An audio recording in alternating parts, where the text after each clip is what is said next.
Hi guys, welcome to my channel. ఈరోజైతే మనం aloo fried rice recipe చూడబోతున్నాం.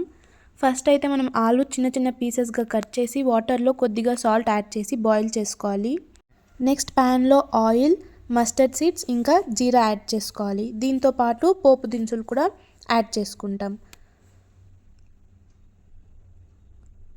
ఇవి మంచిగా గోల్డెన్ బ్రౌన్ కలర్లోకి వచ్చిన తర్వాత మనం స్ట్రెయిన్ చేసుకున్న బాయిల్డ్ పొటాటోని యాడ్ చేసుకుంటాం.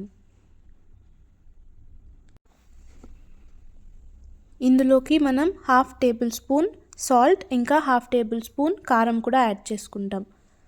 యాడ్ చేసి మంచిగా మిక్స్ చేస్తే కారం ఇంకా సాల్ట్ మొత్తం స్ప్రెడ్ అవుతుంది. ఇది ఆల్రెడీ బాయిల్ అయింది కాబట్టి ఒక 5 మినిట్స్ ఫ్రై చేస్తే మనకి పొటాటోస్ అనేది గోల్డెన్ బ్రౌన్ కలర్లోకి టర్న్ అవుతుంది. దీంతోకి ముందుగానే ప్రిపేర్ చేసుకున్న రైస్ యాడ్ చేసుకోవాలి. నేనైతే బ్రౌన్ రైస్ యాడ్ చేస్తున్నా. రైస్ యాడ్ చేసిన ఒక 2 మినిట్స్కి మంచిగా మిక్స్ చేసుకొని స్టవ్ ఆఫ్ చేసుకోవచ్చు.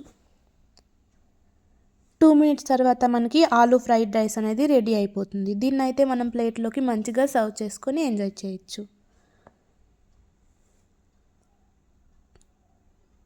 Thanks for watching. సబ్స్క్రైబ్.